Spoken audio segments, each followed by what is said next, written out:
Mi niñez la viví en un pueblo recóndito de San Luis Potosí, durante la década de los 80.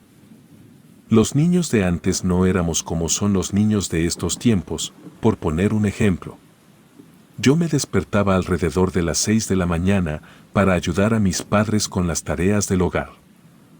A veces me ponía a recoger los huevos de las gallinas o alimentaba a los marranos y a la vaca, también ayudaba yéndome todos los días a la ciudad a vender un pan que preparaba mi madre.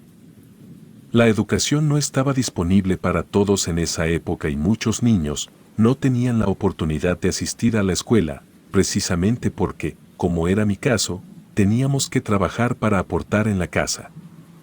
El camino que tenía que recorrer para llegar hasta la ciudad era largo y difícil, le calculo unos 6 kilómetros, en el trayecto pasaba por un río y un arroyo.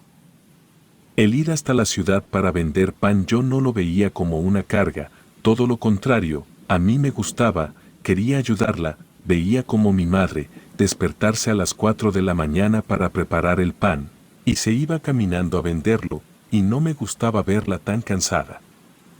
Cuando regresaba al pueblo, luego de vender el pan me ponía a jugar con los otros niños. La cena era mi momento favorito, porque en la mañana mi padre no estaba, porque se iba al trabajo, en la tarde yo estaba en la ciudad vendiendo pan, entonces en la noche ya estábamos todos en casa. Como yo era el único de mis hermanos que trabajaba, mi madre me preparaba la cena igual a la de mi padre, ella y mis hermanos cenaban otra cosa. Mi padre y yo siempre cenábamos un poco de pollo o de carne, ya fuera en guiso o en tacos, ninguno de mis hermanos se quejaba, porque sabían que si querían carne tenían que salir a trabajar, ni siquiera mi hermano mayor se quejaba, porque él estudiaba, entonces no podía exigir nada, porque ya se le daba para la escuela. La vida que llevábamos antes distaba mucho de lo que hoy se acepta como normal, sobre todo aquellos a quienes nos tocó vivir en un pueblo, pero las personas que vivían en los pueblos también eran diferentes. Había gente que al día de hoy no existe. Por ejemplo, ahí en el pueblo había una anciana que podía curar todo tipo de males, desde la adicción al alcohol hasta comportamientos violentos e inclusive una amplia variedad de enfermedades. Ella era considerada una verdadera curandera, con un conocimiento ancestral y habilidades únicas para sanar a la gente. Ese fue un secreto muy bien guardado del lugar donde crecí, no se le permitía a nadie hablar del tema, porque nos daba miedo, que hasta nuestro pueblo llegaran personas con malas intenciones buscando aprovecharse de la curandera, éramos muy desconfiados. Ya pasaron muchos años desde que murió, pero alcancé a conocerla, de hecho mis padres me llevaron a que me curara una vez, creo que fue de neumonía. Recuerdo que su casa estaba llena de plantas y objetos curiosos que parecían tener un propósito especial. Me curó en un santiamén, simplemente me preparó una infusión a base de hierbas y raíces que olía fuerte y tenía un sabor amargo. Nadie sabía realmente cuál era el origen de sus místicos conocimientos, pero se tenía la creencia de que posiblemente los ancestros de la curandera venían de alguna parte de Europa. Debo aclarar que ella no podía curar todo, cáncer por ejemplo no, nunca lo intentó, por eso primero había que ir a consultarle si podía ayudar, cuando ella decía que sí podía era porque así era. No cobraba nada, decía que no necesitaba dinero, que los espíritus le proveían de comida. Un día se presentó en su casa un hombre con su pequeño hijo de unos 9 años, el infante estaba padeciendo de algo que ahí en el pueblo conocíamos como la enfermedad de los mosquitos. Yo supongo que tiene un nombre científico, pero desconozco cuál pueda ser. Los síntomas de lo que nosotros llamábamos enfermedad de los mosquitos son una fiebre muy fuerte, anemia, problemas para respirar con normalidad, dolor en la cabeza y dolor en los riñones. Como se podrán imaginar, el niño estaba muy mal, ya se estaba muriendo, la curandera ya había sanado antes a varias personas de la enfermedad de los mosquitos, pero el niño ya llegó con la enfermedad muy avanzada, eso complicó mucho la sanación. Dicen los que estuvieron ahí, que la doña no pronunció ninguno de sus conjuros, que se mantuvo en absoluto silencio, que puso sus manos en su propia cara durante varios minutos, y que luego le impuso ambas manos al niño en la frente, Cuentan que en ese momento el niño comenzó a respirar con normalidad. Era la primera vez que la curandera hacía algo por el estilo. Todas las curaciones que había hecho antes habían sido con conjuros y con hierbas. Suponemos que el niño estaba tan delicado que se vio obligada a utilizar otro método con tal de salvarlo. Pero esa no era la única habilidad secreta que la curandera tenía. Recuerdo bien que hubo un caso, un día mientras varios jugábamos, uno de mis amigos se encontró tirada una piedra bastante peculiar. Era de un color rojo muy intenso y brillante, como si fuera una roca que contuviera fuego en su interior. En cuanto mi amigo tocó esa piedra, su rostro se puso pálido y los ojos se le pusieron en blanco, también empezó a temblar violentamente. Fue como si algo hubiera entrado en su cuerpo y tomado el control. Intentamos ayudarlo, pero era como si estuviera poseído por un demonio o alguna entidad, y eso salió de la piedra. Lo sabemos porque la roca se volvió gris en cuanto mi amigo la tocó. Nosotros fuimos corriendo a hablarle a los papás de mi amigo, y ellos lo primero que hicieron fue llevarlo con la curandera. Le explicamos lo que había pasado. Ella nos preguntó dónde estaba la piedra. La necesitaba para volver a encerrar al demonio en su interior. Tuvimos que ir a buscar esa piedra. No fue fácil encontrarla, porque se había quedado entre las ramas y las hojas secas, pero sí la encontramos. Nadie quería tocarla, ya que temíamos que algo malo sucediera de nuevo. Finalmente, decidimos tomar la decisión lanzando una moneda varias veces, y le tocó a otro amigo. Por suerte, yo me salvé. Le llevamos la roca, y nos estábamos retirando de su casa para dejarla trabajar, pero ella nos dijo que nos teníamos que quedar, para que viéramos todo y así entendiéramos lo peligroso que era agarrar cosas que no sabíamos qué eran o para qué servían. Para sorpresa nuestra y también de los papás de mi amigo, la curandera empezó a trabajar sobre la piedra y no sobre mi amigo, a él solo lo dejó ahí acostado.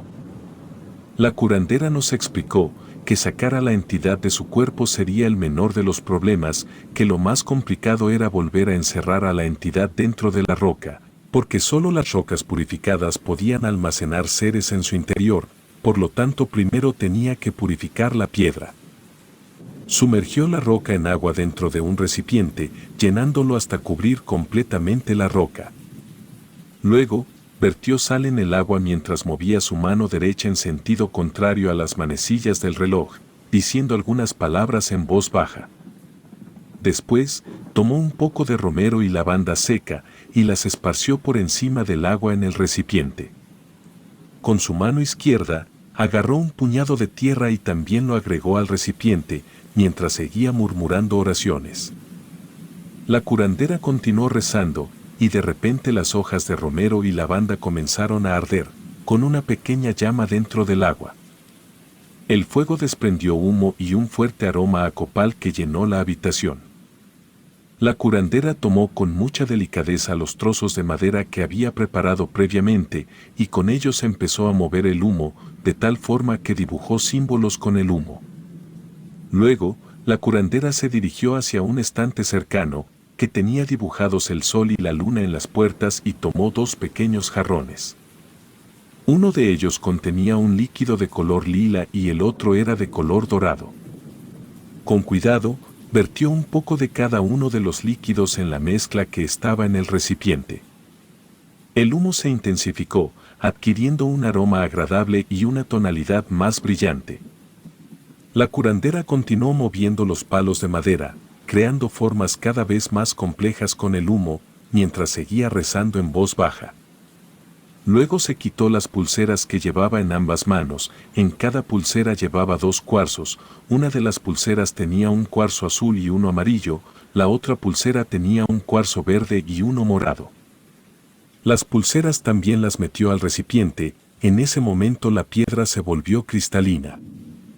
La curandera se acercó al lugar donde mi amigo se encontraba acostado, colocó sus manos sobre los pies de mi amigo, luego pidió a los padres que se situaran en el otro extremo, junto a su cabeza. Les pidió que colocaran su mano izquierda en la frente de mi amigo. Con los ojos cerrados la curandera comenzó a entonar un cántico muy rápido.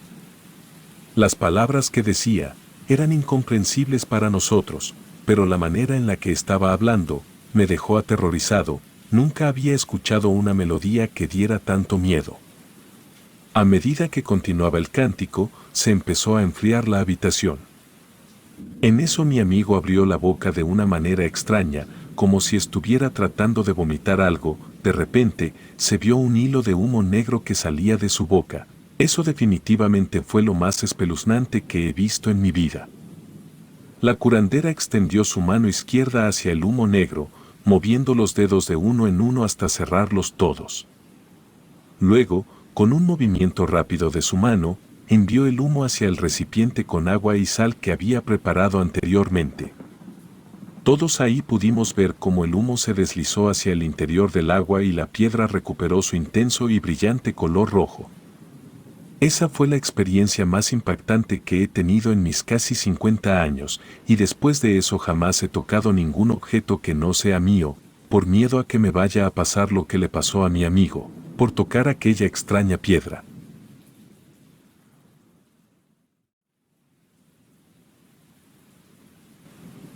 Habían pasado 5 años, desde aquella experiencia que cambió mi vida de manera irrevocable. A los 25 años, la muerte de mi novia, mi amor eterno, dejó una marca indeleble en mi alma y alteró mi percepción de la realidad. A lo largo de estos años, he intentado poner en palabras la complejidad de aquellos momentos oscuros, que me llevaron al borde del abismo emocional. Nací y crecí en la bulliciosa Ciudad de México, y es en donde transcurre esta historia. Fue durante la preparatoria, cuando conocí a aquella que en mi corazón será el amor de mi vida por siempre. Era una persona excepcional, una combinación única de amabilidad, inteligencia y una disposición siempre presente para ayudar a los demás. Desde el momento en que la vi, quedé profundamente enamorado y afortunadamente, ese sentimiento fue mutuo. Comenzamos una relación que trascendió los años, sobreviviendo incluso a la transición a la universidad, a pesar de que temíamos que la distancia y las responsabilidades académicas pudieran separarnos. Nuestra conexión se fortaleció. Tenía la firme creencia de que nuestra historia de amor perduraría hasta la vejez. Pero el destino tenía otros planes para nosotros. 2 años antes de terminar la universidad, mi amada comenzó a experimentar problemas de salud aparentemente insignificantes, fatiga constante y moretones inexplicables. Llevaron a una visita al médico y ahí se desencadenaron nuestros peores temores: leucemia. El diagnóstico fue devastador y aunque luchamos con todas nuestras fuerzas, la enfermedad avanzó con una velocidad implacable. Me aferré a la esperanza, mientras ella enfrentaba tratamientos agotadores y descansaba en busca de alivio. Sin embargo, la realidad cruel no tardó en manifestarse y su luz se apagó de manera inesperada. La muerte de mi novia me sumió en una tristeza profunda, amenazando incluso con arrebatar mi carrera universitaria. Recuerdo claramente esos días oscuros en los que la simple idea de salir o hablar con alguien parecía una tarea titánica. Sentía que nadie en el mundo podía comprender la magnitud de mi dolor. Afortunadamente, mi familia intervino, guiando mi vida hacia grupos de apoyo, diseñados para enfrentar pérdidas tan abrumadoras. 1 año de terapia fue mi salvavidas, permitiéndome sanar heridas emocionales que parecían incurables. Aunque aún sentía su ausencia y sabía que mi camino de recuperación era largo, comencé a encontrar destellos de luz en mi vida una vez más. Surgieron nuevas amistades y redescubrí la importancia de compartir risas y experiencias con aquellos que me rodeaban. Pese a las recomendaciones bien intencionadas de encontrar un nuevo amor, la idea de otra relación romántica me aterraba. Sentía como si traicionaría la memoria de mi amada novia, como si encontrar la felicidad con otra persona fuera un acto de deslealtad.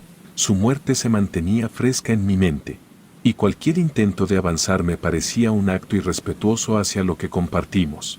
Sin embargo, pronto me sentí ligeramente presionado a hacerlo, ya que la mayoría de mis amigos tenían parejas y cuando salíamos, a menudo me encontraba como el único sin compañía.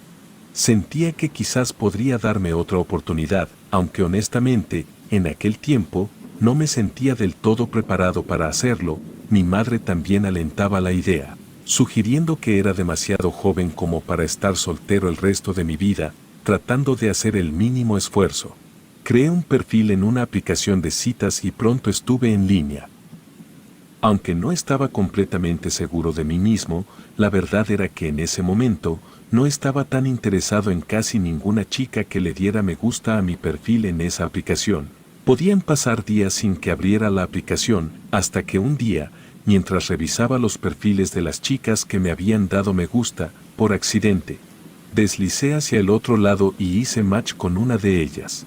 No era mi intención y hasta ese momento, después de 2 meses, no le había dado me gusta a ninguna persona, no sabía cómo quitar ese me gusta, pero después pensé que daba igual, que lo más probable es que no pasara absolutamente nada. Pocos minutos después, recibí un mensaje en privado de la chica a la que le había dado me gusta por accidente. Estaba a punto de explicarle mi error, pero algo dentro de mí me dijo que quizás debía dejar de ser tan cerrado y tratar de entablar una relación, así que respondí al mensaje y comenzamos a hablar.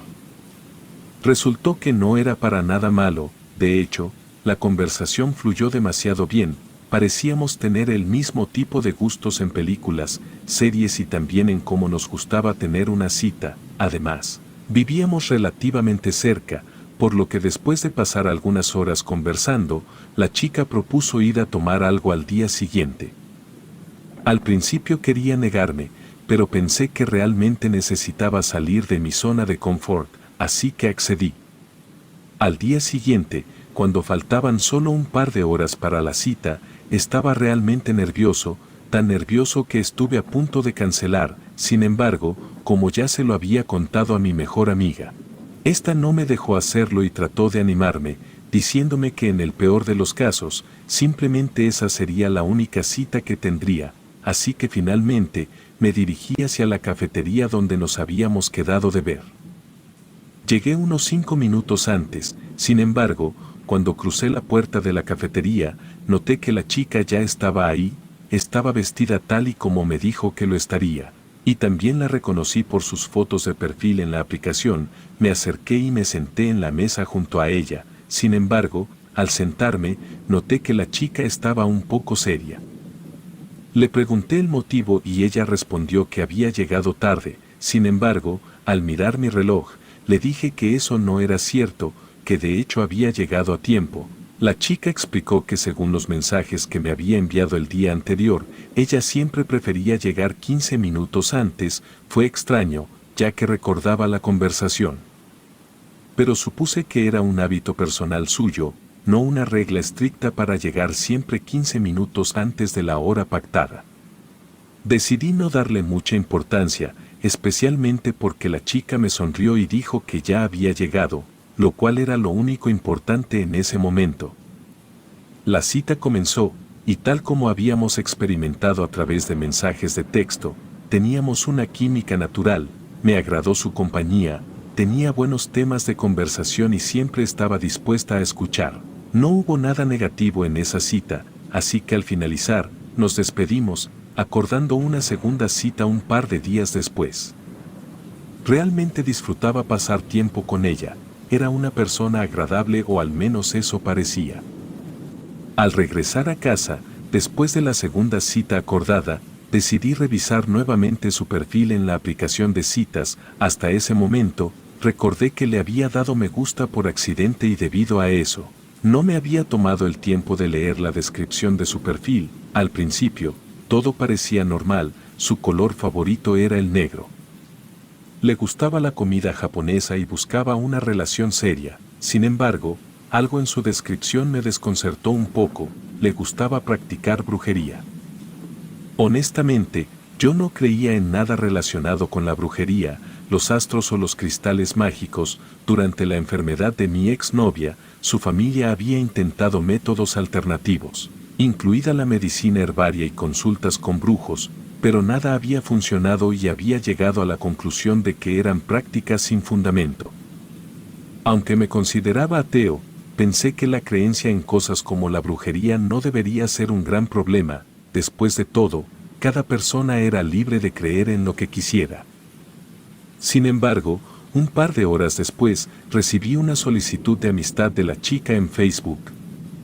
Al ingresar a su perfil, me di cuenta rápidamente de que la afición por la brujería era mucho más que un simple hobby, básicamente, todo su perfil giraba en torno a eso. Subía nuevas adquisiciones de cristales que parecían realizar limpias. Compartía publicaciones acerca de magia y en general, mostraba un interés profundo en el mundo esotérico. Aunque no había nada extraño o indicativo de inestabilidad en su perfil, parecía evidente que realmente disfrutaba de esos elementos. A pesar de no haber encontrado nada que sugiriera problemas, sentía que podría no funcionar una relación con alguien tan involucrado en lo espiritual en aquel momento de mi vida. Estaba bastante desapegado de todo lo relacionado con lo espiritual y estaba seguro de que esta diferencia podría afectar nuestra conexión. Primero, consideré enviarle un mensaje explicándole mis pensamientos, pero luego pensé que eso podría ser un tanto impersonal. Luego, la idea de llamarla cruzó mi mente, pero rápidamente rechacé la posibilidad de ser percibido como grosero. Finalmente, decidí abordar el tema cara a cara en nuestra próxima cita, ya que me pareció lo más adecuado. Durante los días previos a la cita, yo me comportaba un poco distante por mensaje, no quería dar falsas esperanzas de una relación que probablemente no llegaría a culminar. Así, llegó el día pactado para nuestra segunda cita y honestamente, no entiendo muy bien qué sucedió al llegar al restaurante. Estaba completamente convencido de expresarle mis preocupaciones, pero cuando la chica llegó, me abrazó con fuerza. Al principio, me sentí un poco incómodo, pero rápidamente experimenté una sensación de calidez que no podía ignorar. Era como si en los brazos de esta chica estuviera en el mejor lugar del mundo y no quisiera volver a despegarme de ella jamás. Cuando el abrazo terminó, me quedé sin palabras. Nos sentamos en la mesa y esperamos a que el camarero nos atendiera. Durante esa cita, recuerdo que fue una de las mejores experiencias de mi vida. Fue mucho mejor que la primera cita y todas esas horas que habíamos pasado hablando por teléfono. En ese momento, la veía como la mujer más hermosa del mundo. No podía pensar en ninguna otra persona que no fuera ella. La conexión era tan fuerte que antes de que la cita terminara, le pedí a la chica que fuera mi novia, a lo que ella accedió de inmediato. Desde ese día, formalizamos nuestra relación y todo parecía ser de color rosa, al menos para mí. Sentía que había vuelto a encontrar el amor, pero a medida que pasaban las semanas, las cosas comenzaron a torcerse un poco. Al principio, todo parecía ir bien, aunque empecé a notar que me estaba sumergiendo demasiado en la realidad de mi nueva novia. Aunque nunca me había interesado el tema de la brujería o los astros, me encontraba siguiendo sus deseos y permitiéndole tomar todas las decisiones. Me regaló un collar con un cristal transparente que contenía un líquido rojizo en su interior. Me pidió que prometiera usarlo siempre y que nunca me lo quitaría. A pesar de no tener ningún interés en ese tipo de accesorios, cumplí con mi palabra y llevaba el collar todo el tiempo, incluso cuando me duchaba.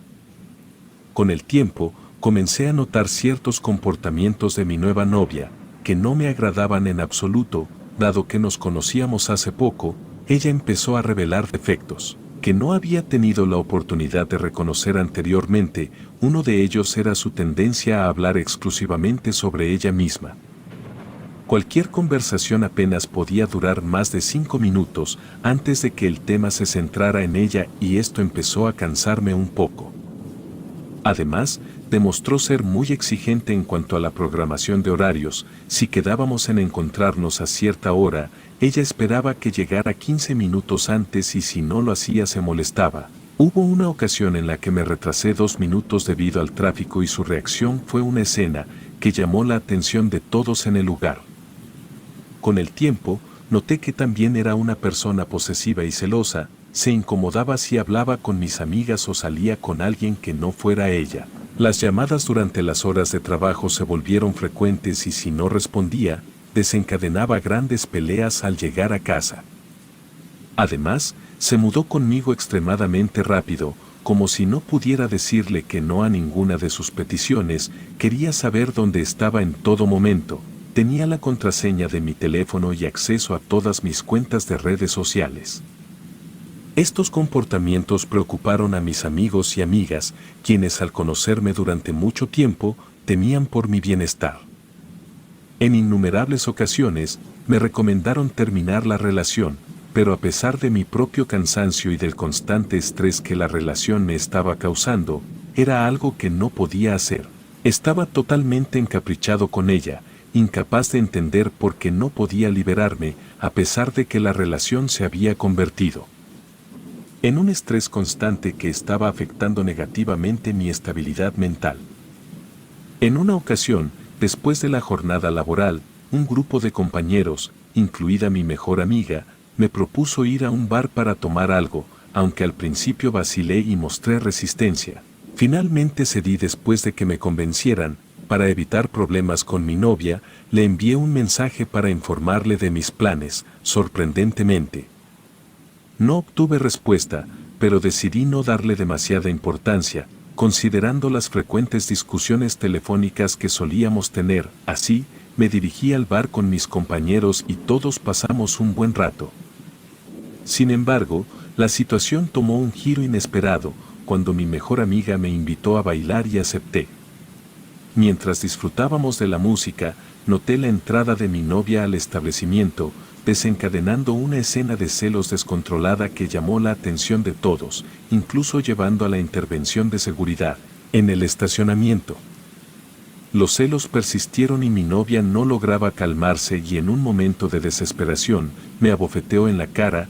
Este impactante momento sirvió como despertar de aquel trance en el que había estado sumergido durante meses. Aturdido, pude finalmente exigir que se marchara y le pedí que nunca más me buscara.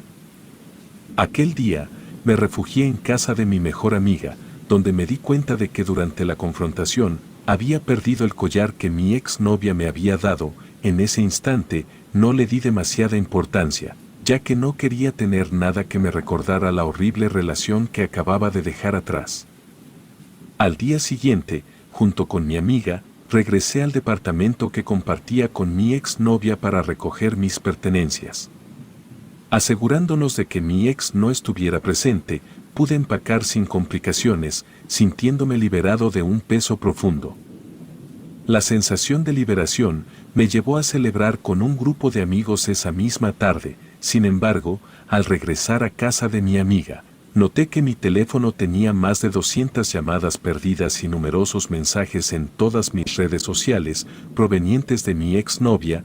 Este descubrimiento planteó interrogantes sobre la intensidad y la obsesión de mi expareja, dejándome con una mezcla de confusión y preocupación.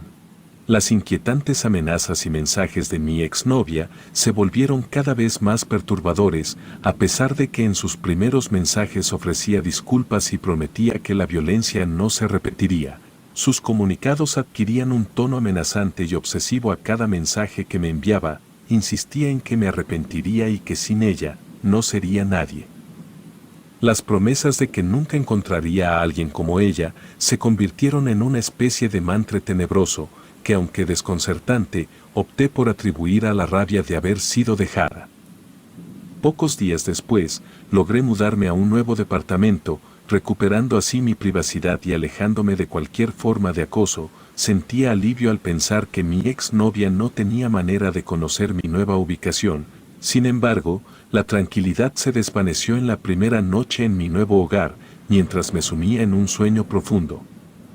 Un crujido entre las bolsas de mudanza interrumpió la paz. Al alumbrar con la luz de mi teléfono, no encontré nada fuera de lo común, atribuyéndolo a los sonidos normales de un lugar desconocido. La segunda señal de que algo estaba mal ocurrió cuando entre sueños experimenté la sensación de una mano acariciando mi rostro. Sobresaltado, salté de la cama y al abrir los ojos, vislumbré una sombra oscura deslizándose debajo de la cama. La ansiedad se apoderó de mí y traté de convencerme de que solo era una pesadilla. No obstante, mi teléfono sonó, revelando un mensaje de un número desconocido que decía: "Mi amigo piensa que te ves hermoso mientras duermes". Aterrorizado, iluminé cada rincón de mi nueva casa, descubriendo que la sombra no podía moverse en la luz. Desde ese día, me vi obligado a mantener las luces encendidas constantemente. Este episodio se volvía más insoportable y no sabía a quién recurrir. Sin embargo, lo peor aún estaba por suceder. Después de meses de vivir con las luces encendidas constantemente, tratando inútilmente de liberarme de la entidad perturbadora que parecía perseguirme a toda hora, mi vida tomó un giro inesperado. A pesar de haber buscado ayuda en diversas limpias y charlatanes que solo buscaban aprovecharse de mi desesperación, la presencia indeseada persistía y una noche, mientras dormía en mi habitación iluminada artificialmente, tuve un sueño extraño y revelador. En el sueño, mi exnovia no era un ser amenazante, sino algo que anhelaba y necesitaba. Su aroma se convirtió en la única cosa que podía brindarme consuelo, y su presencia parecía ser lo único que mi corazón anhelaba. Al despertar, experimenté una visión completamente diferente de ella, una que me llevó de nuevo a la obsesión. Un impulso irracional me llevó a intentar reconciliarme, a rogarle que volviera a mi lado. Cada llamada no contestada y cada rechazo solo profundizaban mi sensación de vacío. Desesperado, llegué incluso a su trabajo, arrodillado y suplicando que regresara. Mi exnovia disfrutaba de mi sufrimiento, negándose a volver conmigo. Sentí que mi vida carecía de sentido sin ella, dispuesto a humillarme con tal de tenerla de nuevo. Afortunadamente, mi mejor amiga intervino, llevándome a Veracruz para encontrarme con un chamán que prometía liberarme de cualquier maleficio. Al llegar, el chamán, sin necesidad de explicaciones, identificó un fuerte amarre y endulzamiento, así como la presencia de una entidad oscura que me perseguía. Comenzaron limpias y rituales, bebiendo brebajes que prometían purificación. El chamán explicó que todo esto era producto de magia negra, un poder sobrenatural que requería devolver a quien lo había desatado. Acepté la propuesta y tras varias sesiones, me sentí liberado. Durante mucho tiempo, mi exnovia dejó de acosarme y la paz volvió a mi vida. Sin embargo, hace unos meses la volví a ver. Ella estaba visiblemente afectada, envejecida prematuramente, y aunque no sé si fue el resultado de la magia negra, devolviéndole sus acciones o simplemente las consecuencias de su propio oscuro camino, eso ya no me importa. Mi prioridad es seguir adelante, aprendiendo de las lecciones que esta experiencia me dejó y dejando atrás las sombras del pasado. Relatos anónimos.